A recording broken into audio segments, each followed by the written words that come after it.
Which of these stories will you be talking about tomorrow? My name is Scott Olsen. I'm 24 years old. I'm an Iraq veteran, and I participate in Occupy. The most famous casualty of Occupy Wall Street gives his first interview since being struck by a gas canister fired by police. To all of them, I would have to say peaceful, because that's what this is about working together. The exclusive interview with Scott Olsen. The chaos continues at Occupy Washington in Olympia, Washington. And the reasons for Occupy continue. 10 top U.S. banks illegally foreclosed on the mortgages of nearly 5,000 active duty U.S. military members. And in 2008, the then Secretary of the Treasury leaked the news of the government takeover of Freddie Mac and Fannie Mae to Wall Street, including his own ex-employers, Goldman Sachs. So right here, the son of a bitch is lying. I operated very consistently within the ethic guidelines I had as Secretary of the Treasury. Going, almost gone. I was aware that he was married. Kane accuser number, I've lost count, causes Herman Cain to say this is cause for reassessment of his presidential pseudo-campaign. While polls show that after he reassesses and drops out, his supporters will be turned into a newt. The plot to kill the internet. You heard me. Bills like PIPA and SOPA will do lasting damage to one of the fastest growing and job-creating sectors of our economy, the internet. My guest, Senator Ron Wyden. And in worsts, Ann Coulter gets bleeped again. Already you may have noticed that Waylon over here is no ventriloquist. But it doesn't matter, you see, because I'm no f***ing dummy. All that and more now on Countdown. Get ready, it's my favorite word.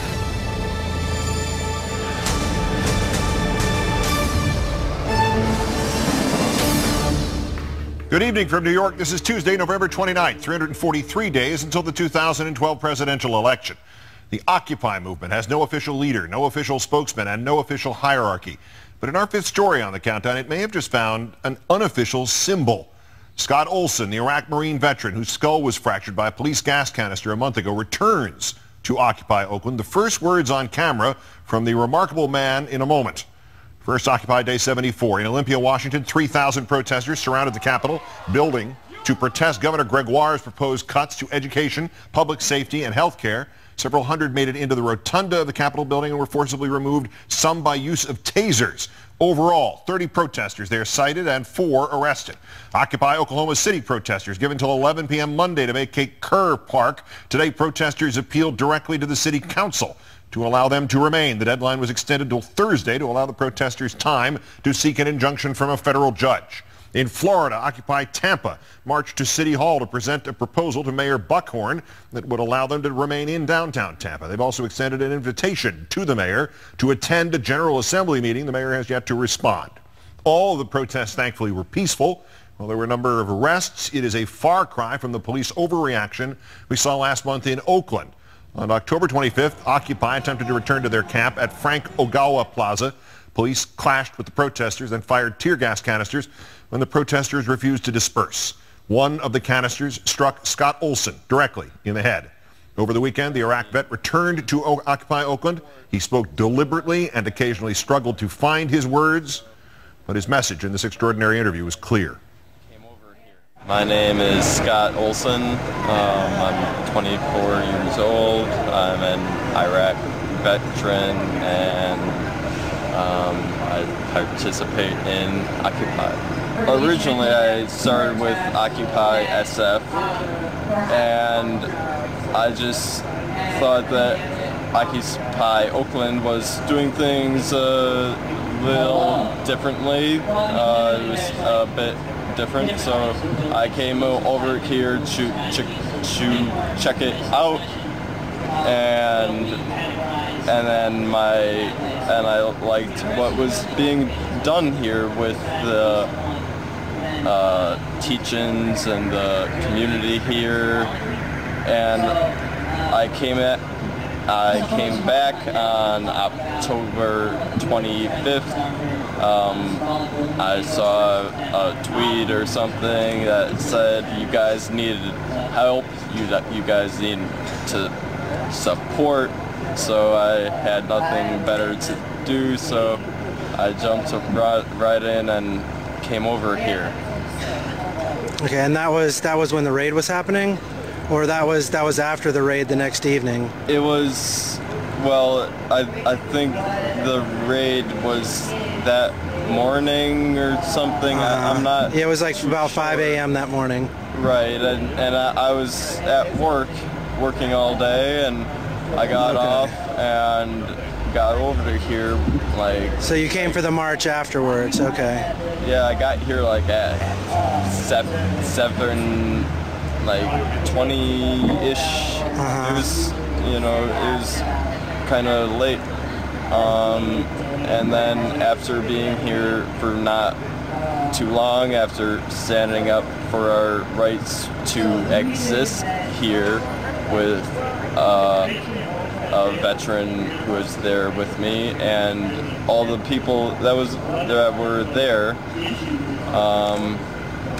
we were attacked, and I was victimized. I was attacked, and I ended up in the hospital that night.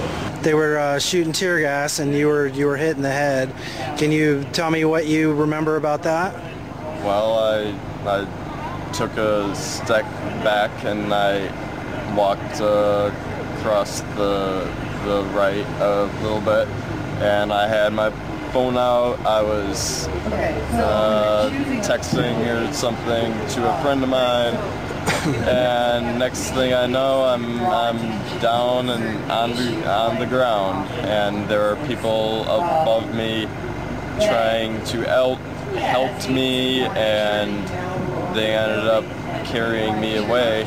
I didn't want them to. I wanted to get up, stay there, pick up my bag, but they carried me away, and they asked me my name several times, and I couldn't answer them. I couldn't answer what. I don't know if I couldn't recall the answer or if I couldn't spit it out, but that's when I knew that, yeah, okay, it's time to go, time to let them take care of me. Yeah. Did you understand what had happened at the time, that you had been hit in the head? Not initially. I didn't know how I got wounded initially. I didn't, I was down, and I didn't know right away how. It was a very frustrating process. Initially, I couldn't form any words. I couldn't make any words. But initially, like, my brain was all pretty much there. I'd have brain farts more often than everybody normally does, but mentally I was there, and I just couldn't spit these things out of my mouth, and they worked hard with me to get me better, and I am doing much better than when I look at myself a month ago, which was 2 days after the attack. I was not doing good, but now I'm doing a lot better from them. And what do you expect, like your prognosis moving forward from here? I see you still wear a neck brace, and you have a bandana probably covering some damage to your forehead. Well, I wore the bandana anyway. It takes the hair out of my face, but I've got this scar. The brain is, it's unique in how it works. I expect a full recovery, but I don't know. Is there anything you'd like to just say in general to the politicians or the Chamber of Commerce or Occupy Oakland or, you know? To all of them, I would have to say peaceful, because that's what this is about. It's about working together, working with one another, and it's about being open with each other, and that's how we can solve our problems. Scott Olsen. The Occupy movement has remained peaceful despite violent overreaction from the police. This has allowed the Occupy message, we are the 99%, the idea of standing up for those wronged by larger institutions, to be heard and received by the country, whether it be government, corrupt banking practices, or a combination of the two. But all this may have come too late for thousands of our troops. In fact, like Scott Olsen, the Iraq vet, who had their homes illegally foreclosed on. A report from the Treasury Department office, which regulates the national banks, shows that 10 of the top U.S. lenders may have illegally foreclosed on up to 5,000 active duty servicemen. The Service Members Civil Relief Act of 2003 affords special protection to active military members, including restricting the ability of a bank to foreclose on the home of an active duty serviceman while that individual is overseas. The banks involved should come as no surprise to you. Bank of America reviewing 2,400 foreclosures, Wells Fargo looking at 900, Citigroup 700, Aurora, which was Lehman Brothers, is reviewing 56 foreclosures. And if you're surprised that J.P. Morgan Chase and Morgan Stanley are not on that list, do not be surprised. They settled claims of illegal foreclosure on active duty service members earlier in the year. For more on all this, let's bring in Pat Garofalo, economic policy editor at Think Progress. Pat, thanks for your time tonight. Hey, thanks for having me. How could so many banks be involved in this? Were they actively targeting active military members, or is this just what the banks do with every foreclosure, and the service people got swept up in that? I think it's more the latter. There's not much evidence that they were actively targeting service members, but the banks were trying to cut corners on tens of thousands of foreclosures. They were robo-signing documents, they were submitting fraudulent documents to courts, and as it turns out, lots of service members seem to have been caught up in all of that. Is there a requirement in the law that they look to make sure they're not doing this? Do they have to be proactive? Do the banks have to be proactive in avoiding this, or is there some excuse like, well, yeah, we were doing this by our robot systems and we didn't catch any of these? Well, the problem is that their robot systems entirely are illegal. You're not supposed to be approving foreclosures and stamping them one by one without actually looking at them. And so the whole process from the beginning was tarnished and was potentially illegal. And now what a lot of the banks are doing is they're actually settling the claims that have to do with the service members. As you said, J.P. Morgan and Morgan Stanley settled those claims, but that actually hasn't fixed the system. They went on and settled the claims with service members and then kept on submitting fraudulent documents and robo-signing and keeping the whole entire process in place. So where there have not been settlements, what happens to those who were unlawfully foreclosed on as this investigation unfolds? Is it too late for them, for their homes? There is still some hope. These cases are all kind of working their way through the court system right now. It was only a few months ago that this story broke at all. We had any idea that the banks were doing this, even though they've been doing it for years. So hopefully some of these homeowners will get some sort of compensation from the banks through the court system. But as of right now, we haven't seen much of that. The office that I referred to, which is the Office of the Comptroller of the Currency, is merely reporting the numbers that it's culled from those that were given to it by the banks. Who's in charge of overseeing the whole process, and who's in charge of, to the degree that this is prosecuted, and we presume that would be just a slap in the wrist if anything happens, but who's in charge of the digging into this? Unfortunately, right now, there's really nobody overseeing the enforcement process except for the banks. A lot of the settlements that have come forward that the regulators have negotiated have literally put the banks in charge of their own enforcement mechanisms. They said to the banks, hey, go back and look at your foreclosures and make sure you did them properly. The agencies that would be in charge of prosecuting these sorts of things, agencies like the Securities and Exchange Commission, the SEC, don't have the resources to actively prosecute all the cases that are coming up. You've actually seen the SEC settle a lot of these cases out of court for mere pennies with regard to how much damage the banks have done. And in large part, it's because the SEC just doesn't have the time or the resources to actually prosecute all of these huge banks. You hate to think of laws being used as chilling effects on lawbreakers, but is there any indication that just merely the reporting of this has gotten the banks to be a little bit more careful as it regards active military service members? With regard to service members, yes, because the banks know that seeing bank forecloses illegally on active duty military is a terrible headline. But when it comes to everybody else, there really hasn't been much action. Even after the stories first broke about robo-signing and everybody saw the extent of what the banks were doing, for months they kept on doing it. They actually didn't shut the processes down at all. Pat Garofalo of Think Progress, who did excellent writing on this today. Great thanks for some of your time tonight. Thank you. Last night, after his sex scandal of the week, Herman Cain said he was reassessing his campaign. Tonight, an indication that Herman Cain is reassessing his reassessment. Just dropped in to see what condition his condition was in. Next on Countdown. Yesterday, accuser number a lot says he had an extramarital affair with her for 13 years. He then says he's reassessing his presidential bid. Now he says 999, we're doing fine. Tonight he's asking for donations because she's a troubled woman. You're the Secretary of the Treasury and you've just learned your government is going to bail out Freddie Mac and Fannie Mae. What do you do? Turns out, naturally, he tipped his former employers and employees on Wall Street about the government plans. The bill is called the Protect IP Act. In fact, it so obviously crushes freedom on the internet so much that everybody from Ron Wyden to Rand Paul is strategizing how to kill it. Senator Wyden joins me. And 10 words. Jennifer Lopez, one of tonight's worst persons in the world. The latest in his chorus line of sexual misconduct accusers had Herman Cain reassessing his campaign last night at this time, but now he says his bizarre presidential bid is 999 and doing fine. In our fourth story tonight, Cain brushing off reports that he'll drop out, reports he himself had fed. While Newt Gingrich, no stranger to extramarital scandal himself, looks poised to reap the benefits if Cain supporters do desert him. Late today, Cain responding to the question of whether he'll drop out in a way only he can.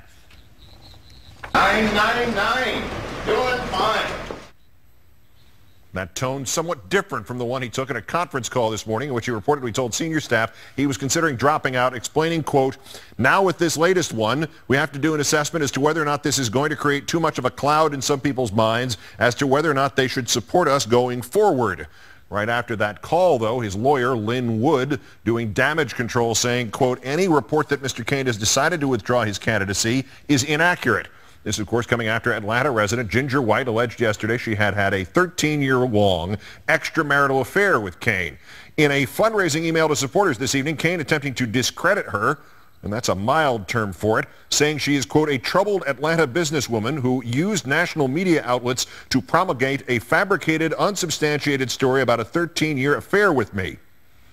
There better not be any receipts.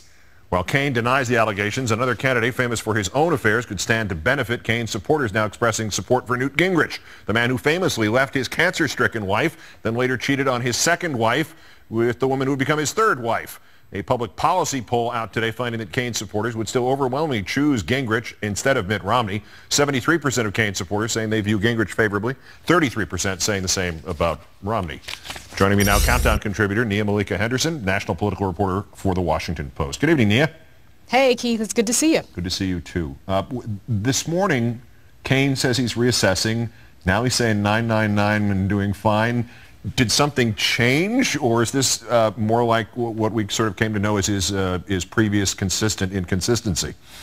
No, I think you're right. It is this campaign that seems to be all over the map, seems to not know what it's doing from minute to minute. Advisors will say one thing and another advisor will say another. I just got off the phone with one of his top communications guys who says he's in it to win it, that he's going to go through this thing, be in Iowa, New Hampshire, and all over the place. But I think we have seen a campaign today that has looked like what this campaign has looked like before, which is this troubled campaign, which is this campaign unable to stay on message. That's That's something you saw them try to do today with this speech out in Michigan about foreign policy. But again, he seems like he's all over the place. We'll hear him again tomorrow on Fox News. They have said that by reassessing, they actually mean they're reassessing not whether or not he's going to drop out, but reassessing what states he'll go to, reassessing what speeches he makes, reassessing what interviews he'll give.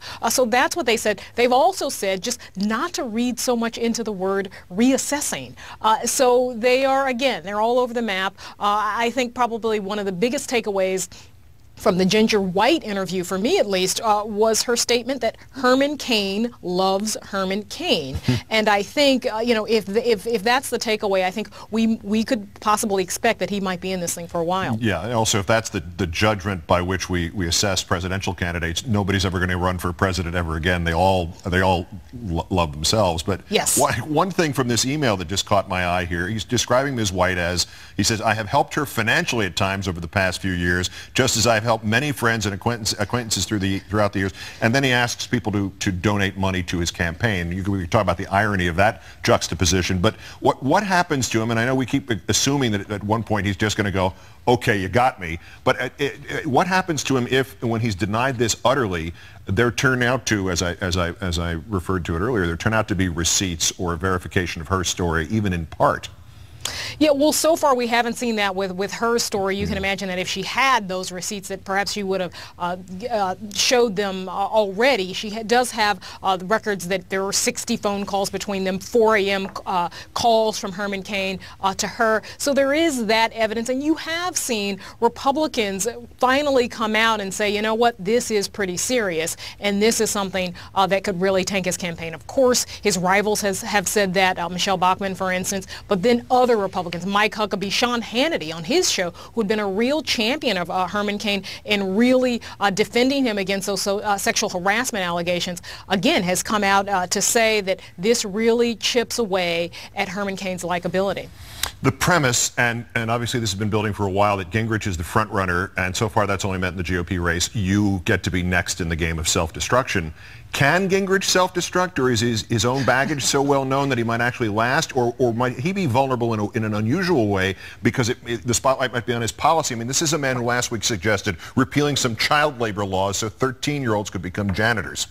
Right. Well, in Republicans' circles, that's known as a bold idea. And I think, you know, I talked to some folks in Iowa, and they say they know, and these are evangelicals, they say they are aware of Newt Gingrich's baggage, his personal baggage, and that it's in the past, and that in some ways he's asked for forgiveness. They've moved on. They like him because they think he's a smart guy. They think he can take it to Barack Obama. They think he has that anger that so many folks in the Tea Party feel.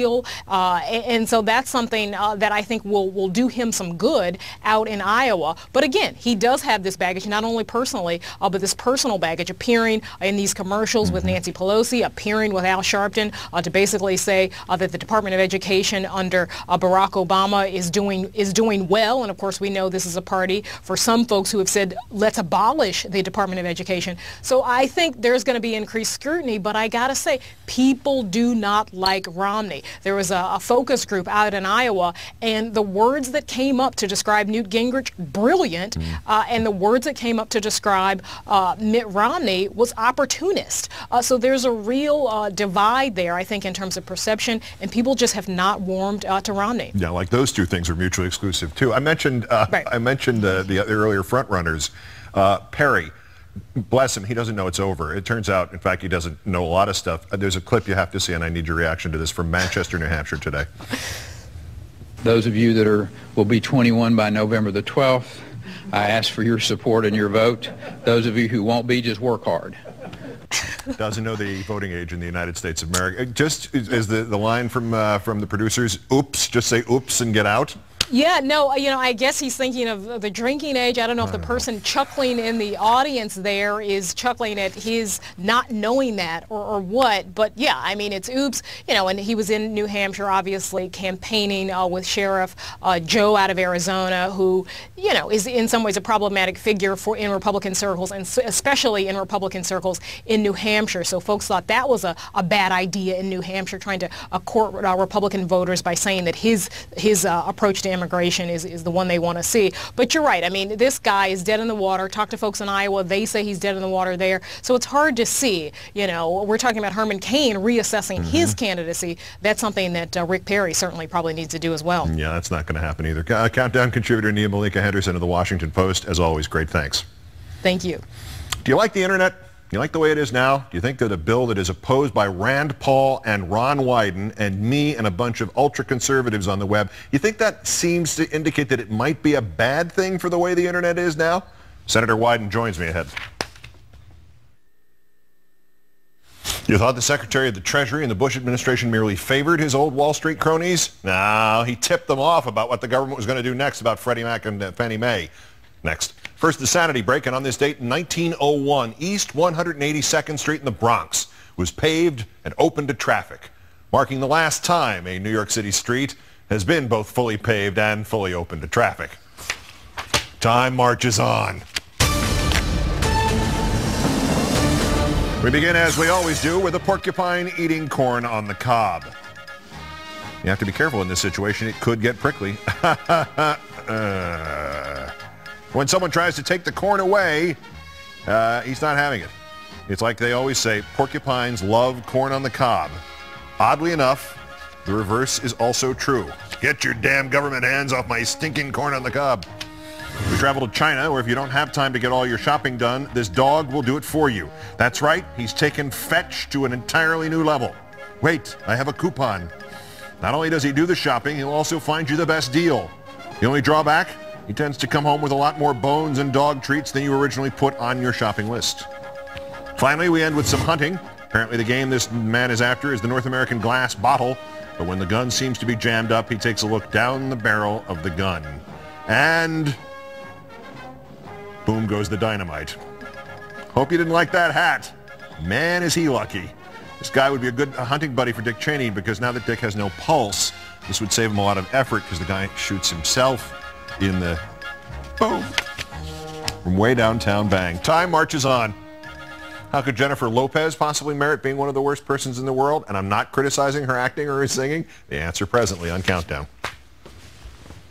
Dumont's coverage of the Army of McCarthy hearings will not be seen tonight, so we can instead bring you Countdown, the first news hour on cable to seriously cover Occupy Wall Street and the Occupy movement. The longest continuously running 8 p.m. news hour on cable, unless you consider Fox News. We are live each night at 8 Eastern. We call it our little social media platform. A secret meeting here in New York in July 2008 between President Bush's Treasury Secretary and about a dozen top hedge fund managers right before the economy fell apart. In our third story in the Countdown, nothing suspicious there, huh? News today that those hedge fund managers got advance word from Treasury Secretary Henry Paulson about how he would deal with the impending disaster at Fannie Mae and Freddie Mac and their trillions of dollars of mortgage-backed securities. The story released this morning by Bloomberg Markets magazine said Paulson's little lunch group included at least 5 former employees of Goldman Sachs, which he used to run. Did Paulson's inside information really help the hedge fund managers? Remembering that hedge funds are exactly what the name implies, means for big money investors to hedge their bets in case the stock market falls. Consider the context. The morning of Paulson's illicit meeting, the Dow Jones Industrial Average had opened at nearly 11,500, and 7 months later the market had fallen so far that it had lost more than 1/3 of its value. It's not the first time Paulson's dealings have been questioned. Before a congressional committee a year later, Republican Representative Cliff Stearns of Florida seemed appalled by how Paulson had bailed out some financial institutions. The next thing I would say to you, and say it very, very clearly, is I behaved with the... You don't think you should have recused yourself when you asked Lehman to go in bankruptcy, you didn't put Bear Stearns in bankruptcy, and then you folded Merrill Lynch into... I mean, isn't there some point where you got to say, hey, I got a conflict of interest here? Always a pleasure to welcome in the economist Jeff Madrick, senior fellow at the Roosevelt Institute and the author of Age of Greed. Good to see you again, sir. Good to see you, Keith. This sounds to me as a layman as if this is the ultimate insider trading. The hedge fund managers get inside info from the Treasury Secretary before he does what he's going to do. What do they do theoretically, and what's the evidence that they actually did it? There's not much evidence that they actually did it. Mm-hmm. What they could have done was sell Fannie Mae and Freddie Mac. He told them he was going to take them into conservatorship. That means they were going to wipe out the stock. They could have sold the stock to unsuspecting investors and not have to pay it back. So they could have made 10, 14 bucks on those shares with no risk. Did they do it? We don't know for sure. Is it likely that none of them did anything, even tell their best buddies in the other hedge funds about it? You know, I think the question answers itself. But I really have to answer, I really have to make clear how much this is taking advantage of those who are not on the inside, because people often call insider trading a victimless crime. In the last Wall Street movie, they used that phrase. It's not. Let me go on. Yeah, no, go ahead. I was just going to say, of course, how people actually consider it a victimless crime when people who have more information are playing on the same field. It's as if you had people playing football who had wheels on the bottom of their feet rather than shoes. It is indeed. I always use the example, and maybe I've used it with you, of the 1800s when if you knew where the train tracks were going, boy, you could make a fortune. Well, needless to say, some people named Gould and Harriman and so forth knew, and their cronies knew, and so forth. You buy up the land from the unsuspecting farmers at a very low price. Farmland goes up. Same thing with insider trading. So the idea that Paulson talked to these friends of his about this kind of thing suggests to me a set of values that's very disturbing. Not surprising. What's surprising is we actually found out about it. Congratulations to Bloomberg. But the set of values that suggests it's okay to take advantage of those people on the outside. Who are they? We don't have to worry about them. We have a privilege. We are special people. And I think that's what's driven Age of Greed, if you don't mind my saying that, the title of my book. That kind of attitude. Let's not care about the little guys, the medium-sized guys, even some of the big guys who, after all, manage pension funds for all of us. Let's just care about ourselves. All right, so we know ethically this has very little legs to stand on. Is it illegal in any way? You can put Paulson in jail or anything? No, you can't put Paulson in jail if they traded on the inside information, and it can still be discovered that they did if the SEC decides to investigate, or the Justice Department. If they traded on inside information, it would be illegal. Insider information law is not entirely clear. It's much less ambiguous than it used to be. But what is clear is they could not trade and make money on that information. But again, to me, the shock, but the non-shock, is this set of values, this willingness to take advantage of others. And there's a personal twist to this. Paulson wound up at the University of Chicago. What's the meaning of that? Well, to me it has some meaning. I do not treat Milton Friedman very well in my book. That was the house of Milton Friedman built, the house of deregulation, laissez-faire, keep government out of almost everything. And it's entirely appropriate that Hank Paulson is there. In the Friedman chair. All right, we had this thing yesterday, $13 billion in pure profits out of the Fed. Now we have this about the ethically null and void Treasury Secretary. What are you expecting next to fall out from the Bush administration and the falling of the economy in 2008? Well, there's a good question. I think that we have to begin to understand. For a moment, TARP, Ben Bernanke, and the Obama stimulus looks enlightened compared to what's going on in Europe. I mean, that is really something.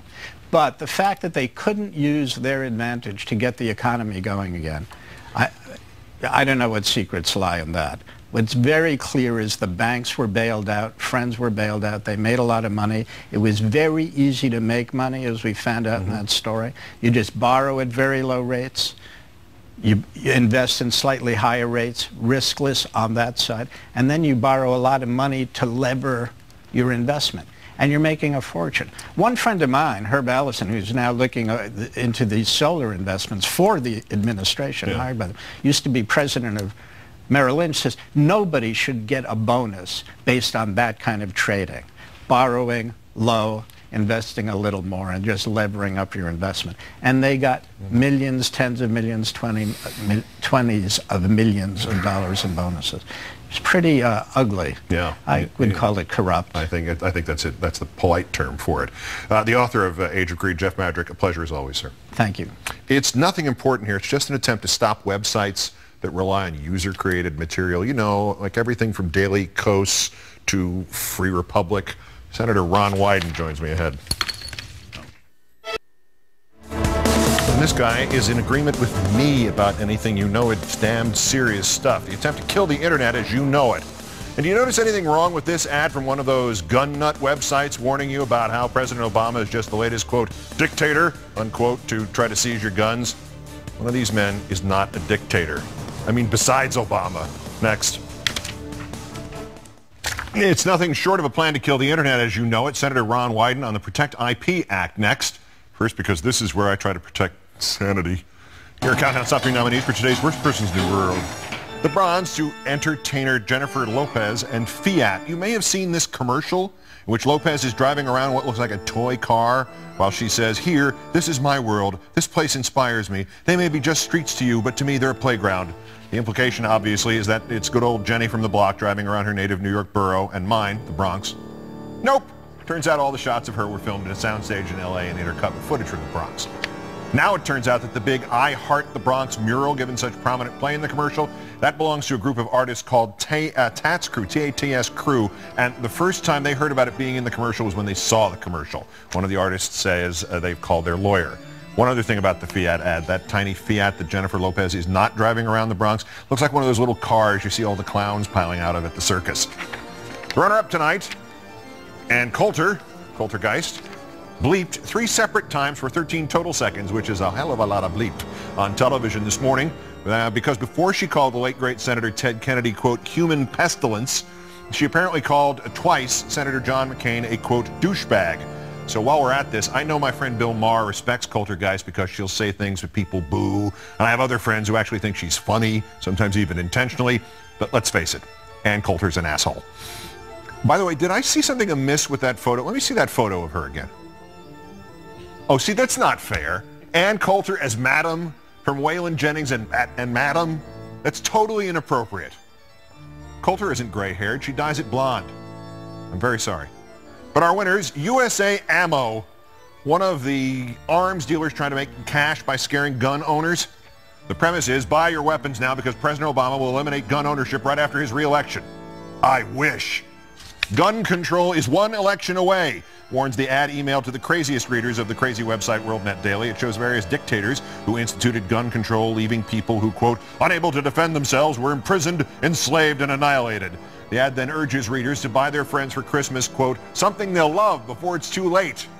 All this is the usual gun nut ammo MO, try to terrify the stupid into buying guns and bullets with which they are far more likely to blow off their own heads, see the earlier video, or some innocent passersby than stop some government takeover, which if it ever happens is probably going to come from Congressman Steve King, not Barack Obama. But USA Ammo earns this honor not for its paranoia exploiting salesmanship, rather for its stupidity. Those gun-grabbing dictators, let's take a look. From left to right, Chinese dictator and mass murderer Mao Zedong, Joseph Stalin, the sadistic strongman of the Soviet Union, Adolf Hitler, no introduction necessary, the madman who turned Cambodia into the killing fields, Pol Pot, and of course, Academy Award-winning actor Forrest Whitaker, who caused such devastation when he posed for this freaking publicity shot during the filming of his movie The Last King of Scotland. Seriously, you want to terrify the unwashed into stockpiling AK-47s so you show them oppressive dictators who took away guns and you use a picture of Forrest Whitaker? Genius, I tell you! Genius! Ammo USA. Not exactly overflowing with the brain power, today's worst persons in the world.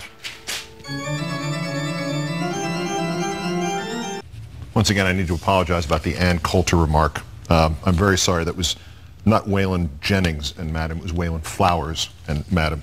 I apologize to Waylon Jennings and Waylon Flowers and Madam.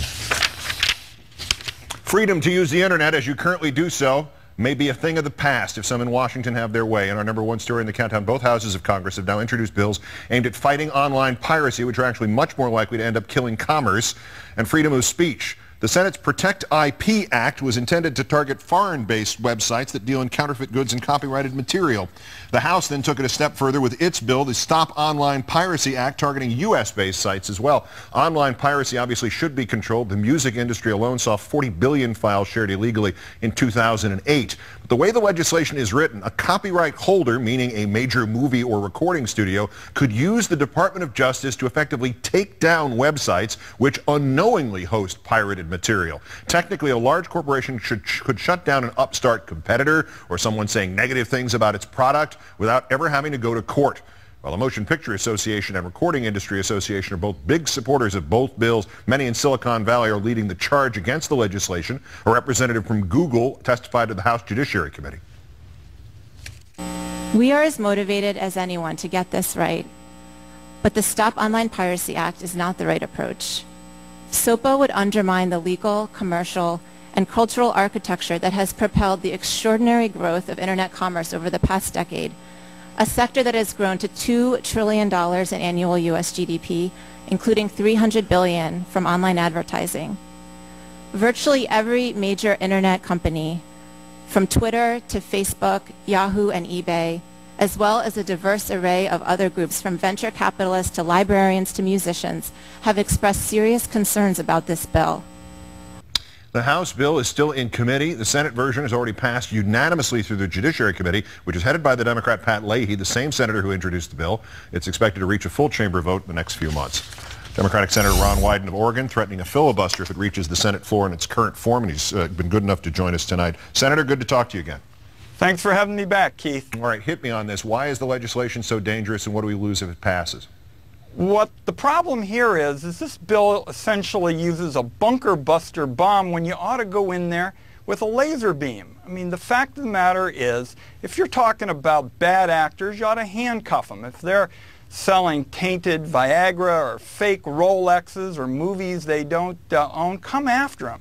But these bills that you've just described go much, much further, and they would, in my view, do a lot of damage to what we believe makes the internet so special. The internet is a place that's open to all. It's a place where if you've got a good idea, you can take it worldwide. The internet is the shipping lane of the 21st century, and as you noted, I think this would do a lot of damage to the part of our economy that's growing. What's the worst case scenario, Senator? Why would websites that rely on user-generated material be vulnerable? And I guess as a corollary to that, why is every political website from Daily Kos to Free Republic opposed to this?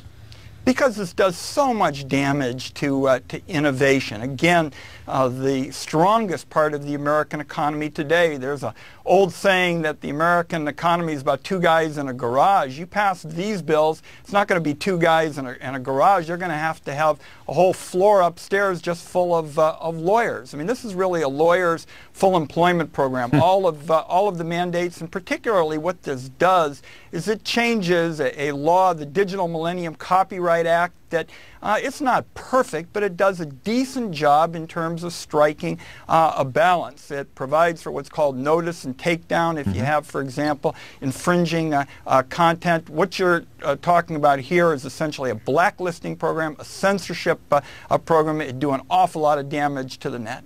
The bipartisan alternative to this that you're working on with senators and members of the House, how do you secure the actual piracy issue that does remain out there beyond those takedown measures? Our focus is to try to narrow the scope. I mean, the big problem with these bills is they essentially turn websites into web cops. I mean, you know, YouTube is getting something like 24 hours of video a minute. Nobody can monitor all of that stuff. The only people that probably try are the Iranians and the Chinese. Thank goodness they haven't succeeded. But that's not a model we want to follow. So let's narrow the scope. Let's go after the bad actors. We're looking on a bipartisan basis at some ways, for example, to work with the payment processors. We could cut them off, but the focus ought to be to narrow the scope, and particularly with the internet, do no harm. Speaking of do no harm, do you think this is flawed legislation, or is somebody trying to sneak the Trojan horse in under the transom? And I know I mixed a couple of analogies there. I think this is an example of a very powerful industry, the content sector, essentially trying to use government as a club over the innovation sector, particularly folks who focus on the internet. And we're up against some of the most powerful, most moneyed interests in Washington. They've always been resistant to innovation. Wasn't very long ago when they were comparing the VCR to the Boston Strangler. The VCR was a huge bonus for the movie industry. So we're up against some very powerful interests, but boy, we're coming on. In the last few days, hundreds of thousands of folks have gotten involved in supporting our side. Good. Remember, television was supposed to kill sports, too. There you are. Senator Ron Wyden of Oregon, as usual, on the side of the Angels here. Great thanks for some of your time tonight, sir. Thank you. That's countdown for this, the 325th day since John Boehner and the Republicans took the House, thus 325 days in which the Republicans have not passed a jobs bill of any kind. I'm Keith Olbermann. Congratulations on getting through another day of this crap. Good night and good luck.